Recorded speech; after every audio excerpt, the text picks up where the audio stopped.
Hello, my friends. Welcome to the latest edition of Here's What We Know, the podcast of unexpected conversations. And it truly is, because the conversation today will be with myself.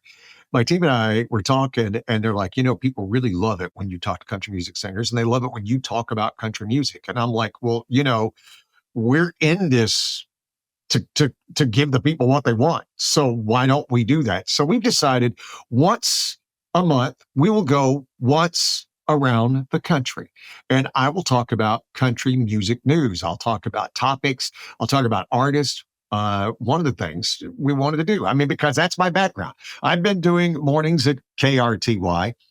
If you can't see the video, it's the cool hat that's got it upside down. They tell me that's really cool right now. Okay.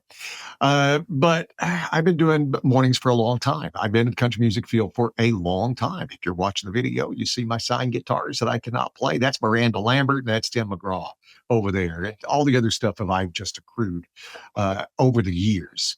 And we just said, well, why don't I talk about country music?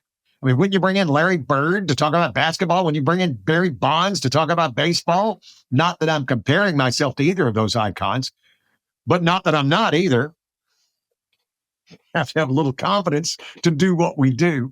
And I'm going to try to cover so many different topics. And what I'm really excited about, I want to find these new artists, and I want to spend time with these new artists. And and this is one of the things, if you listen to me, and we're still doing the morning show at krty.com. If you don't know that, I literally dropped my son off at his school today, and a lady who used to work there, she goes, I so miss listening to you. And I said, I'm still there.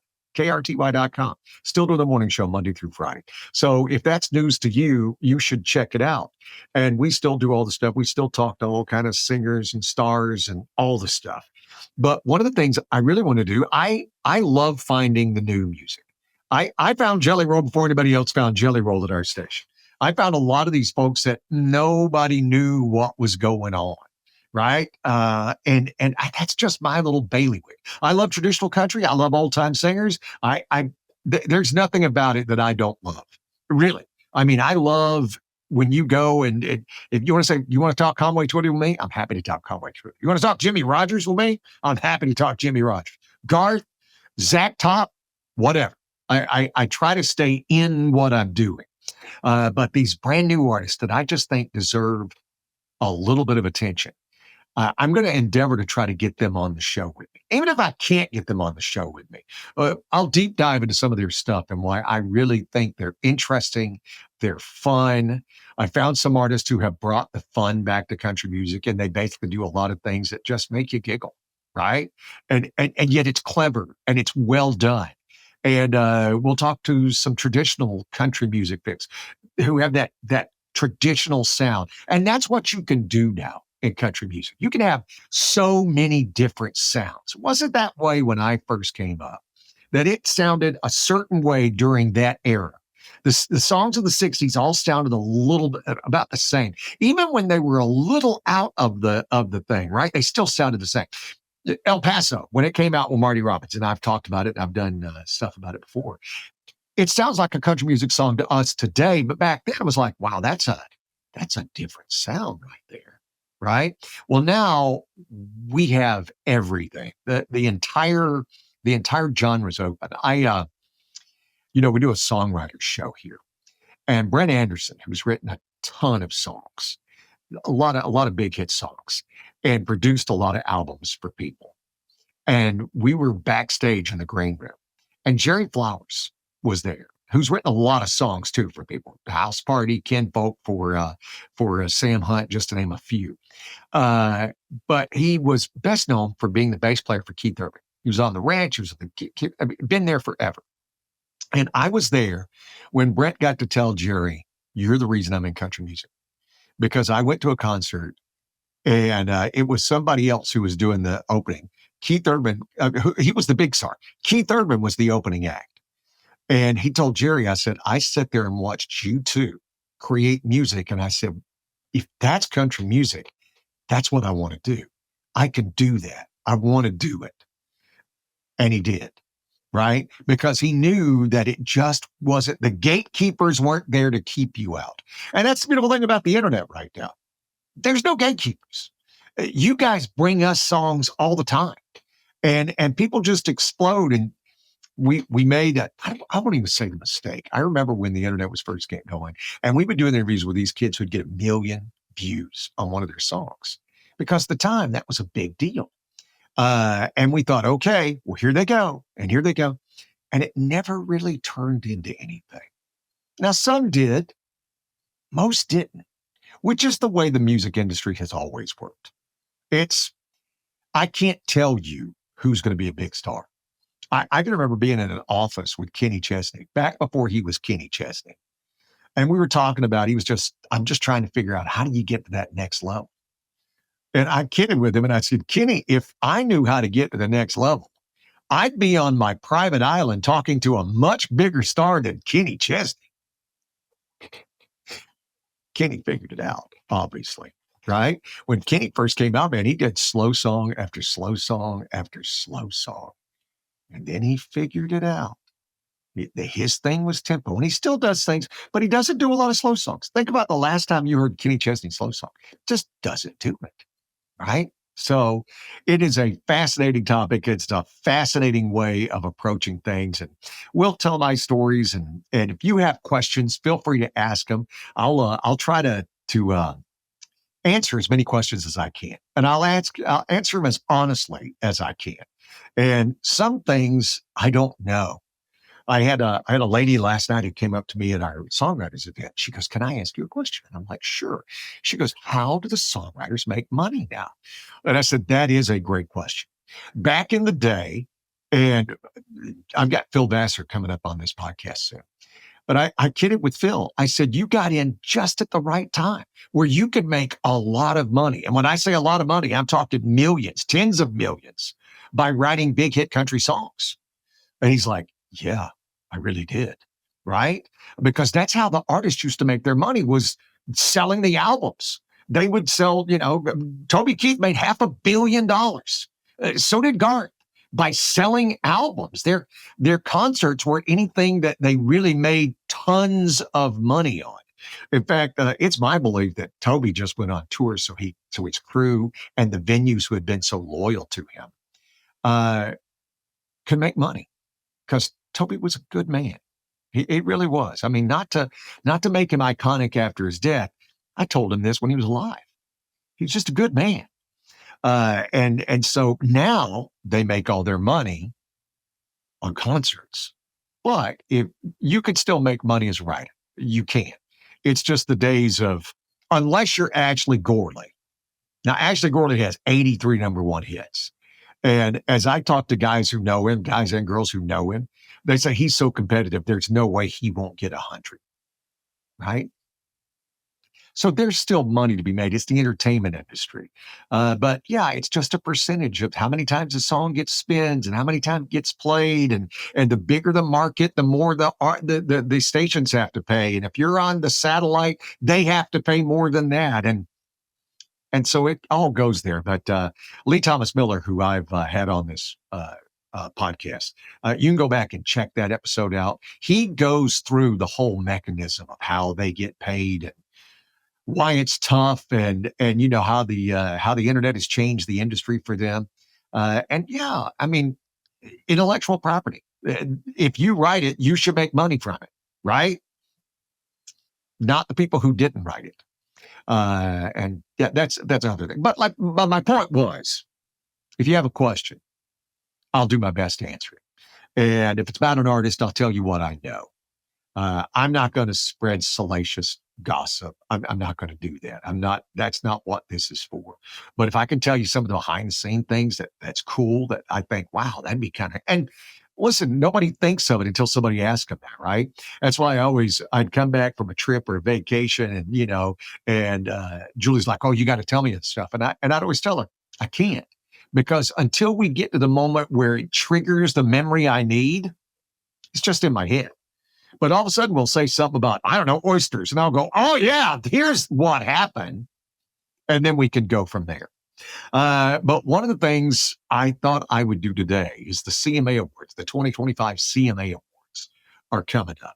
And I thought we would go through the nominations and talk about who got nominated, who should win, who might win, who probably will win. And then we'll talk about the snubs because snubs. And then we'll talk about how I think award shows should be run. And I hope they come ask me one day because why wouldn't you? Why wouldn't everybody come to me and go, here, how should I do this? People who are laughing hardest right now are the people who know me. But let's go through the nominees. All right. I think it's very interesting. We'll start off with the big ones, the entertainer of the years. You got Luke Combs, you got Morgan Wallen, you got Cody Johnson nominated for entertainer of the year, Lainey Wilson, and Chris Stapleton. My thing with entertainer of the year is a lot of times once you win it, you're gone. Don't forget, Eric Church won it a few years ago, and we'll talk about Eric Church later. You know how many nominations Eric Church has this year? 0. None. Just a few years ago, he was entertainer of the year. None. Then you get people who get perpetually stuck on it. I don't know when Chris Stapleton will not be nominated for entertainer of the year. And that's not a knock on Stapleton, but it's the human condition that we just keep doing what we're doing. That's how we do it. And it's like Miranda Lambert. Remember when she won like 97 times in a row and they'd nominate her and they'd just give it to her because it became habit. Now, I'm not arguing whether she deserved it or not, though I have a hard time believing she deserved it every year. All the awards every year. That's just not the way careers go. Right? Carrie Underwood, right? Nominated? Not to see again. Garth, it happens. Once you've won enough, they tend to push you out. Keith Urban, push you out. It's just the way it goes. It keeps churning forward, which is one of the secrets behind country music's success, is that we keep finding and we keep going forward. So we keep getting new music. I've said this before. Rock and roll won't let anybody change, which is why some of your top touring groups in the rock and roll format are 70 and 80-year-old men and women. I mean, Heart's getting up there. But yeah, you look at the big acts, Stones are in their 80s. The Who are in their 80s. Journey are in their 70s, pushing 80. Metallica is in their 60s. It's that they just don't allow you to change. Whereas, we constantly turn it over. And look who's playing Levi Stadium. Oh, now it's Morgan Wallen. It was Taylor Swift, Garth, Kenny Chesney. So we keep turning it over. But in some situations, we just keep doing the same damn thing. And that's the thing with Stapleton. I think they're almost, because, Stapleton's story is kind of unique and interesting. Stapleton was like this cult status in Nashville. And he wrote a lot of songs for everybody, like some Luke Bryan songs. And I can't remember. I think it's like one of the, was it Country Girl Shake For Me? I don't know. It's just one of those up-tempo ditties that Stapleton wrote. And he would write it for everybody. Everybody would talk about how he was a great singer. And yet nothing. Nobody touched Stapleton. And then the award show with Justin Timberlake, and everybody went, wow. But I remember talking to Charles Kelly from Lady A, and he was telling me, man, this guy, Chris Stapleton, before anybody knew Chris Stapleton, this guy, Chris Stapleton, I'm telling you, this guy, wow, can't believe he doesn't have a hit. So it's almost like making up for lost time. And so now we'll just keep nominating it. And my brother-in-law, he went to the Chris Stapleton show. And he's like, wow. He goes, we paid a lot of money for front row seats. And I said, what'd you think? He goes, well, after the 6th slow song, I was just kind of done. And I said, well, that's Stapleton. Because here's my theory when it comes to concerts. And this is not a criticism. You have an entertainer and you have a performer. Those are the two types you usually have. There might be somebody in between, but still. The entertainer, it's all about your experience. Garth Brooks is an entertainer. Keith Urban is an entertainer. Reba McEntire is an entertainer. Carrie Underwood is an entertainer. They want your experience to be something else. The performer, it's about their experience. You get to share in their experience. To me, Grateful Dead are performers. They want you to be involved tangentially, because if they want to do a 17-minute drum solo, and nobody wants a 17-minute drum solo or an 8-minute bass solo, then the audience doesn't sign up for that, but you sign up to experience what they are doing. I always thought Barbra Streisand was that way. It was about their performance, and you're invited. And I think Stapleton is that way. And again, not a criticism. You have to be a next level artist to be able to be a performer, and that you're going to buy into what they're doing. And Stapleton loves to sing slow songs, and he's very good at it, but he loves to sing slow songs. And people sell it out and they go, but I've not heard many people, and I know some of you will push back on that, and it's fine. But I'm saying my experience, not a lot of people walked away going, wow, that Stapleton show. Wow. Now, you could be impressed by his voice and his singing, but you're not probably going to have the same reaction of going, man, that Garth show, wow, that Morgan Wallen show, that Kenny Chesney show, wow. Right? Does that make sense? So anyway, that's my diatribe about Stapleton. But Lainey Wilson, Cody Johnson, I think it's his first nomination, and he's been selling a ton of tickets, which is amazing. Cody Johnson has changed the way independent artists view themselves and how the industry in Nashville view them also, which I think is fascinating. Luke Combs already won Entertainer of the Year. I'd be shocked if he wins it this year, right? Because they will nominate you, but we're still not going to give it to you. Now, they nominate Morgan Wallen. And again, this is all my opinion. This is not me knowing something you don't know. This is just my opinion from spending the years in the industry. They nominate Morgan Wallen because they feel like they have to. Morgan Wallen is arguably the biggest star in the format right now, right? Selling out stadiums, getting the biggest stars to walk him out for his concerts, like here in the Bay Area, and George Kittle and Trent Williams. And I mean, that's what he does. And he's just the biggest star in the format. But he's not going to show up, because when you had a chance to support him, when everybody called him racist, and when he was drunk and he said something stupid, said a slur to his friend, listen, he got pilloried for that, even though everybody agreed that he was drunk and being stupid. And that's just, Morgan doesn't make the best decisions. During COVID, I'm going to be on Saturday Night Live. Well, I'm going to go to this fraternity party at University of Alabama and kiss on girls. Everybody's going to see the pictures of it, right? I mean, so people critiqued him for that, especially the award people and people in Nashville. So he doesn't have any interest in going to your award show, because he knows you need him more than he needs you. So they nominate him, but this is my take. No way in hell he wins, and he won't be there, because that's what they're doing. We'll nominate you. I'm not coming. That's okay. You're not winning. My take. Lainey has won it. She does a great show. She's the reason Lainey has a chance is because Lainey goes across so many different venues.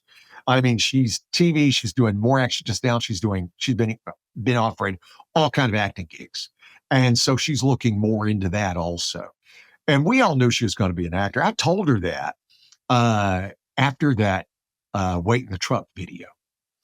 And I told her, I said, I've known Lainey for a few years. I'm like, girl, I had no idea you were that good. I said, you did so much with your eyes. You sold the character with your eyes. And I had this conversation. Well, Hardy too. And Hardy was like, absolutely. He goes, I knew when she had that reaction that I had to be 10 times better than what I thought I was, because she could outact me without saying a word. And I'm like, there you go. So Hollywood has found that out. So again, she's so many different things. You see her in so many different commercials and stuff, because Madison Avenue, do we even say Madison Avenue anymore? Because that used to be the center of the advertising universe.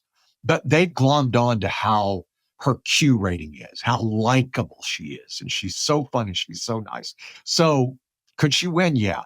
I think I think this is Cody Johnson's year, which is, like I said, it's a big shift. So we'll see how that goes. They could have, how could you not nominate Jelly Roll? As we get into the snubs, how could you not nominate Jelly Roll? If Morgan Wallen is the biggest act in country music, it's a toss-up between Jelly Roll and Lainey Wilson as being the second biggest act in country music. And you didn't nominate him? Who could you have dropped? Well, I think you figured that out. You could have dropped Chris Stapleton. He's been nominated enough. He's had his turn. He's won it. But now you're just in that act of, I guess, what does it do? Is it give you credence with the Grammys, I guess, right? Because the Grammys love Stapleton. The Grammys love anything that's not really country music. And not that Stapleton's not country music, but that's who they know because they don't listen to country music. But they know Chris Stapleton. And they thought, wow, that sounds cool. That's really good. Now, I will say the new artist, they got Shaboozey. I'm glad. Shaboozey got a big, his bar song Tipsy was just a huge hit. And his song Good News, man, that's such a good song. And they're going to have him on the award show. You got to have him on there singing that. Tucker Wetmore, who is great. Talk to him. I think it's a great nomination. Ella Langley, yes. Zach Top, absolutely. Zach Top deserves to be a new artist. And I'll tell you who they got right. I was so thrilled to see Stephen Wilson Jr. nominated. And if you don't know who Stephen Wilson Jr. is, it's good to be you. Because why? Because you're going to go look him up and be impressed. I love this kid. I'm kind of obsessed with him. I told my team, I said, I need to talk to him. You guys need to do whatever you need to do to talk to him because I tell you where it all went wonkers for me when I found him, because I found him like earlier, like last year or something, and his sound is so different. But if you want to be amazed, look up his cover of Stand By Me, the old Benny King song, Stand By Me, and listen to him and a guitar. And I think he was on Clay Walker's podcast when he sang this thing. And you can see Clay's face going, my girl, right? Because this kid takes it to another level. And his songs, oh man, gosh, I wrote down some of the songs I wanted to share with you, but Tonight. And he does My Father's Son. And there's the thing he does just with me. He also does a duet with Hardy on My Father's Son. Oh, wow. Again, I'm not going to play it for you because I don't want to get in the hole. They'll pull down the thing and then you get into this. No, but it is something. And we'll link Stephen Wilson Jr.'s, and it's Stephen maybe because it's a PH. Stephen Wilson Jr.'s website. Look him up on YouTube. It is remarkable. And I am so proud that the CMA got that they nominated him. So they've been pretty good on the new artist, I think. So kudos to them on that. I want to tell you why I am all in on Bison Junk. First and foremost, they are a full-service, eco-friendly junk removal company, but with this difference. They focus on recycling and donating usable goods. Their customer service sets them apart, and they pride themselves on their integrity. They'll show up when they say they will, and they'll do what they promise. If you have hard-to-remove items like hot tubs or large furniture, they figure it out so you don't have to. They want to be who you always come back to when it's time to declutter and organize your home or business. They're worth every penny at bisonjunk.com. Song of the year. I Never Lie, Zach Top, great song. Am I Okay, Megan Maroney. That's a fun song. That's okay. I mean, again, I thought it was okay. It's just my opinion. You Look Like You Love Me for Ella Langley and Riley Green. That's the song.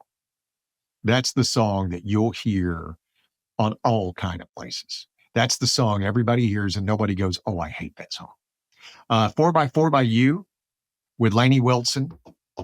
Our girl Tranny Anderson was on that. that co-write. And this one that surprised at me was Blake Shelton's Texas. That surprised me. I mean, I'm not saying anything against it, but I'm like, wow, you went back and found a Blake Shelton song. And it was a great song. It really was. There could have been so many, but I'm not going to criticize that. But, there could have been a lot of different songs you could have went with. A lot of people had big hits. Low Cash had a #1 hit. Hometown, what is it? Hometown Home. Yeah. Parmalee. Parmalee had another big hit. How does Parmalee not get nominated for anything? How did Low Cash not get nominated for that song? And we're going to talk more about Low Cash and Parmalee coming up here in a few minutes. The female vocalist, let me see here. I want to make sure I screen this back. Megan Maroney. Okay. Kelsey Ballerini. Again, that's one of those traditional things. Remember when they would nominate Martina McBride every year, all year? Because you'd get into that habit of doing it. So once you got into the habit, you'd do that and over again. And we're kind of there with Kelsey Ballerini, but that's okay. She's still relevant. She's still putting out great music. That is not a criticism. Lainey Wilson is there. Our old friend Miranda Lambert is still being nominated. Okay. All right. Because that's what we do. And Ella Langley. Again, you can debate on that. I mean, if you've got your female, is Carrie Underwood still out there? Yeah. I would argue if you're going to nominate somebody just on rote nomination, I mean, Carrie Underwood would never be a bad choice. So I don't know. I know it was a little controversial when they're like, well, you didn't nominate Beyonce. And it's like, I don't think Beyonce would call herself a country singer. She released a country album? Yes. Is it debatable how country it is? Sure. But is it a country album? I consider it a country album. Is she a country singer? No. We never nominated Sheryl Crow either. Sheryl Crow released country music. But was she a country singer? No. How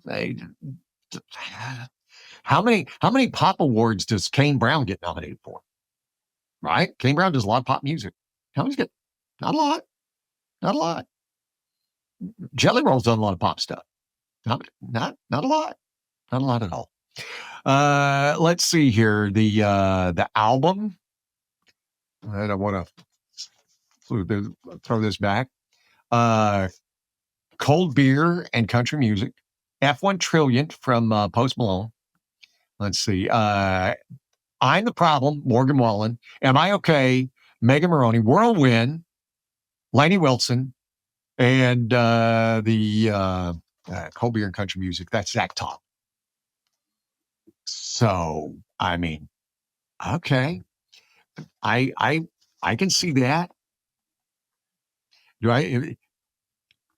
Again, I don't know. When it comes to snubs, as I said, how do you not nominate like the vocal duos, right? I don't know. I don't know. We'll get to that. Okay. So the male vocalist, Luke Combs, Morgan Wallen, Cody Johnson, Zach Top, Chris Stapleton. And again, we go right back to the Stapleton thing as he's just going to be nominated forever. And you can nominate Carrie Underwood for forever, just like they did. The thing I never understood is like back in the day in the 90s, how could you not nominate Colin Ray? Colin Ray was literally the best singer of the 90s. Nah, didn't happen.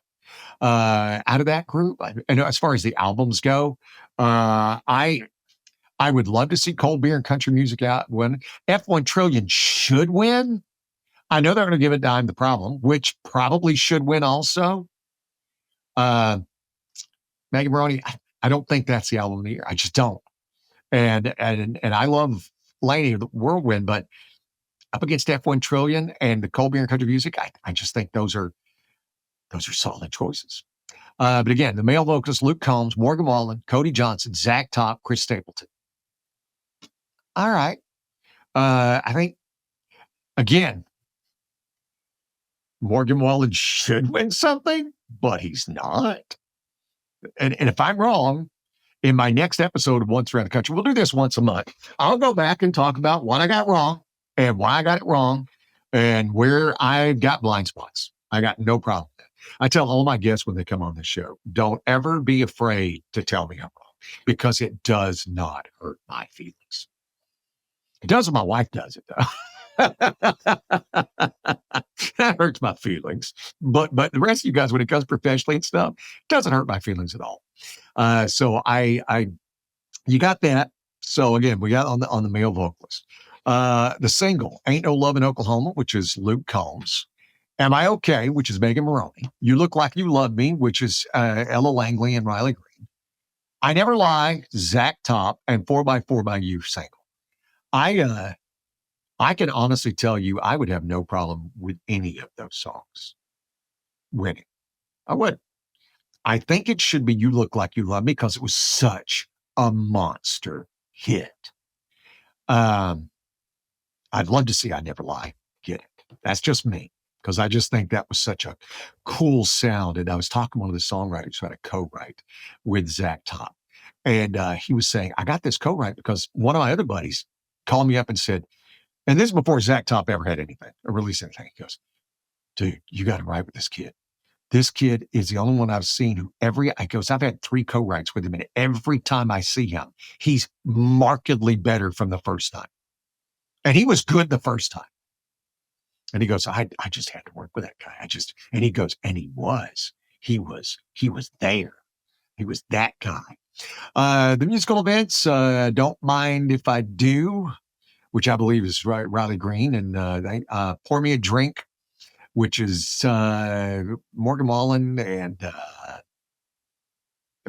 Post Malone. Is that it? "Hard Fought Hallelujah," Jelly Roll and Brandon Lake. "I'm Gonna Love You," Cody Johnson and Carrie Underwood. And "You Had to Be There," which, let's see, "You Had to Be There" was Megan Maroney and Kenny Chesney. So there you go. Okay, now let's get to some of the other ones. The vocal group. The vocal group, Lady A, Rascal Flatts, Old Dominion, the Red Clay Strays, and Little Big Town. My point to you is, let's go over the vocal group categories from 2024 down, okay? Lady A, Little Big Town, Old Dominion, the Red Clay Strays, Zac Brown Band. 2023, Lady A, Little Big Town, Old Dominion, Zac Brown Band, Midland. 2022, Lady A, Little Big Town, Old Dominion, Zac Brown Band, Midland. 2021, Lady A, Little Big Town, Old Dominion, Zac Brown Band, Midland. 2020, Lady A, Little Big Town, Old Dominion, Midland, Rascal Flatts. Do you see where I'm going with this? And I can just keep going. This goes on for years. Lady A, not 2019.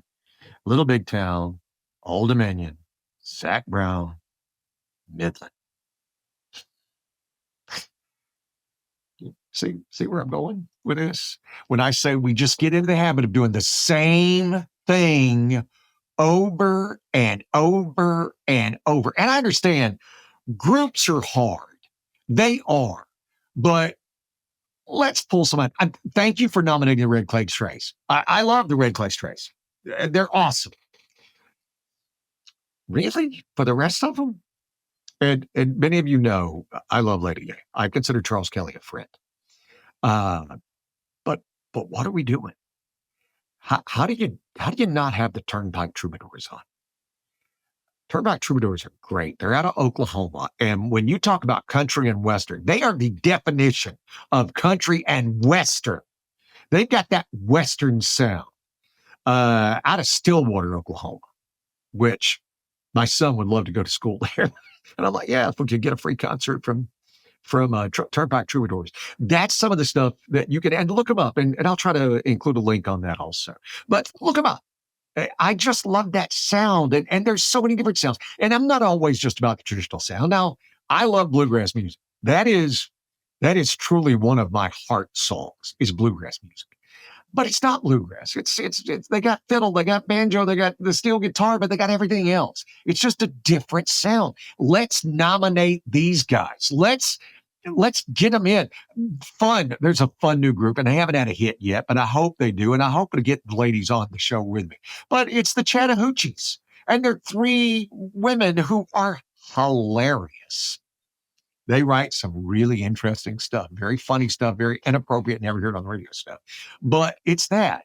It's finding that. It's that Stephen Wilson Jr. thing. Let's find at least one where we bring out and go, hey, our two, we could probably lose Rascal Flatts and Little Big Town and Lady A.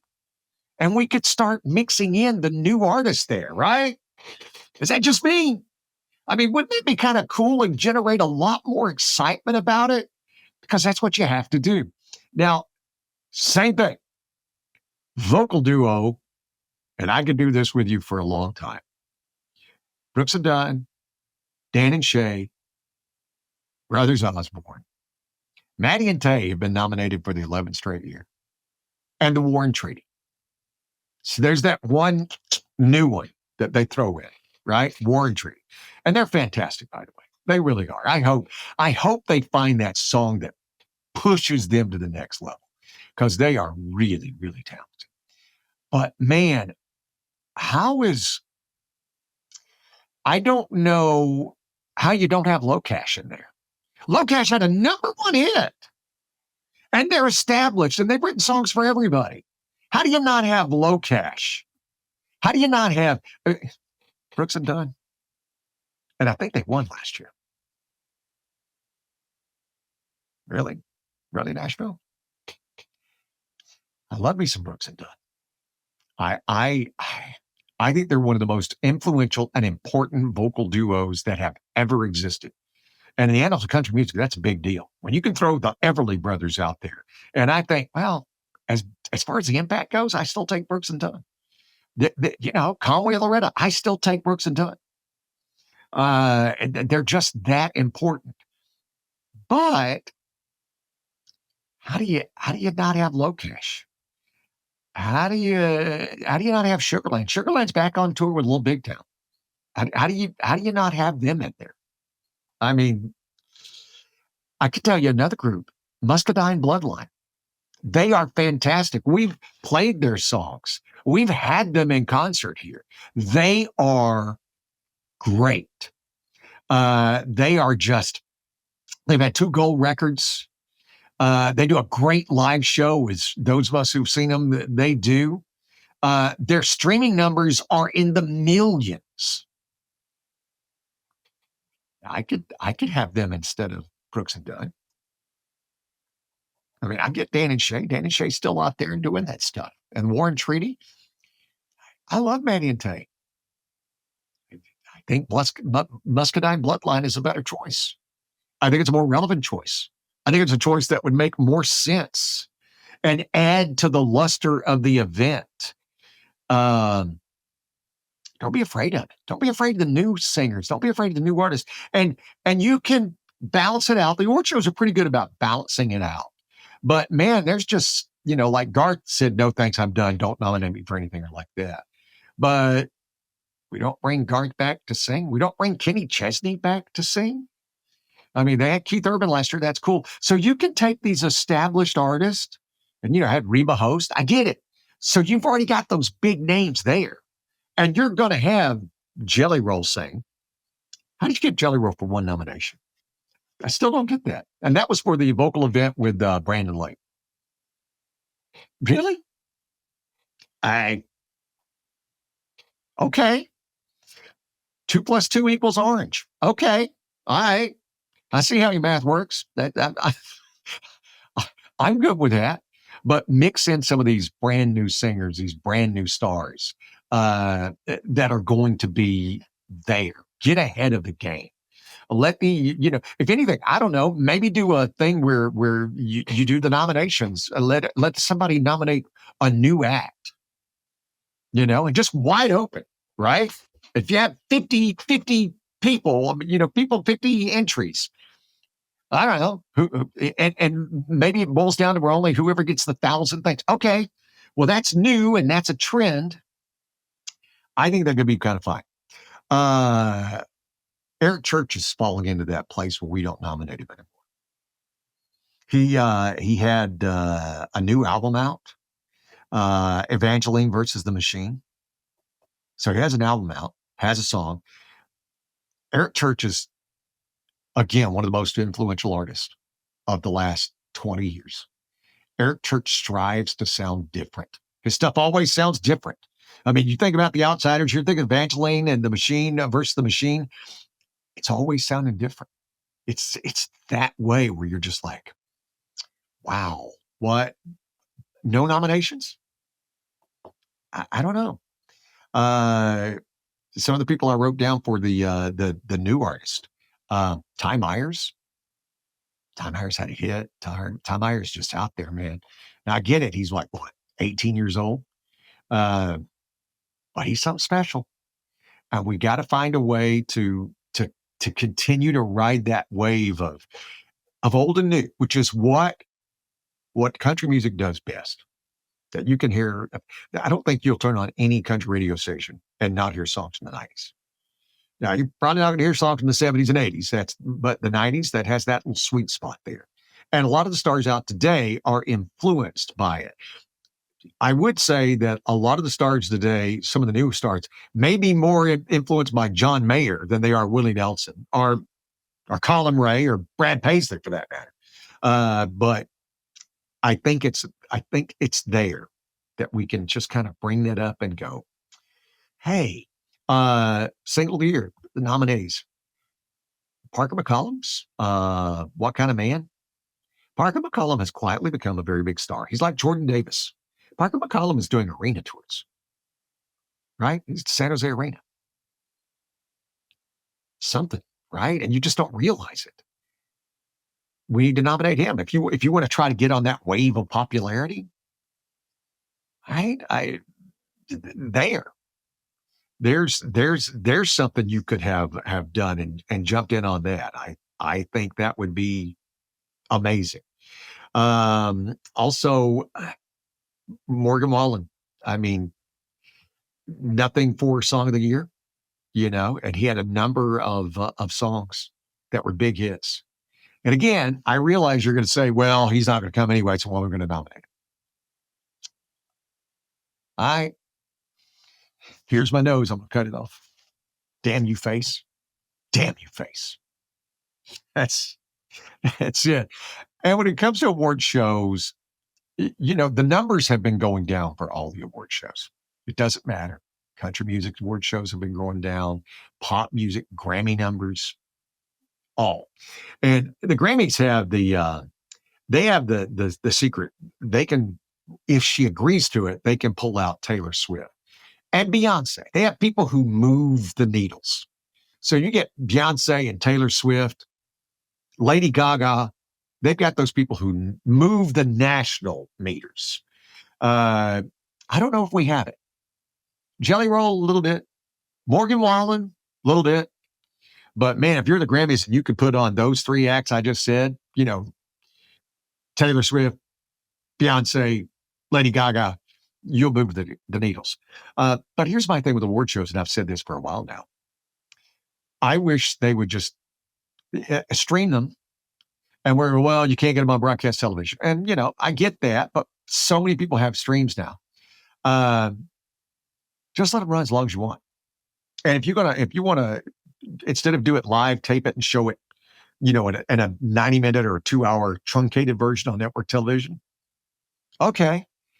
But you could run it live on stream and have it go for however, 3-4 hours, whatever. Because as I've said before, it's their party. Let them do what they want. I think that way with the Academy Awards. They should go 6 hours. And people should be able to give as long a speech as they want. And suffer the consequences of whatever their speech says.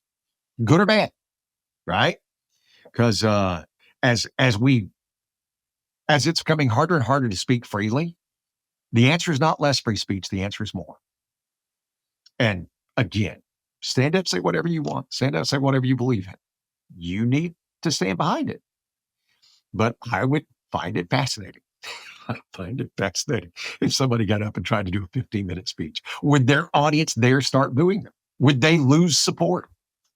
Right? Then you like start figuring all of that out. Then you have to go, okay, read the room. And am I playing to the national audience or am I playing to the room in here? Right? And that becomes fascinating television to me. That becomes something you go, huh, well, that's different. Huh. Right? That's just my take on it. All right. That is the once around the country version of Here's What We Know. And again, I will do this once a month. Once a month, and we'll sit back and we'll talk about different topics and we'll talk about different things going on in the world of country music, different personalities, my take on things. And I would love your questions. If you have something you'd like to go, hey, whatever it is. And if I can give you an honest answer, I will. If you sit back and go, is so-and-so having sex with somebody? Dude, I'm not there. I don't know. It's none of my business. None of my business whatsoever. But anything else I can do that you'd go, wow, I'd like to ask that question, or even if it's like, what's so-and-so really like? I'll be happy to tell you. I'll tell you my experience with them. I can tell you this, there are very few people who have been jerks in this business that I've met. And yes, they are willing to be very big jerks to me. They'll be jerks to me before they will be jerks to you, right? When it comes to the fandom. So I'll let you know. I'll let you know what they're like.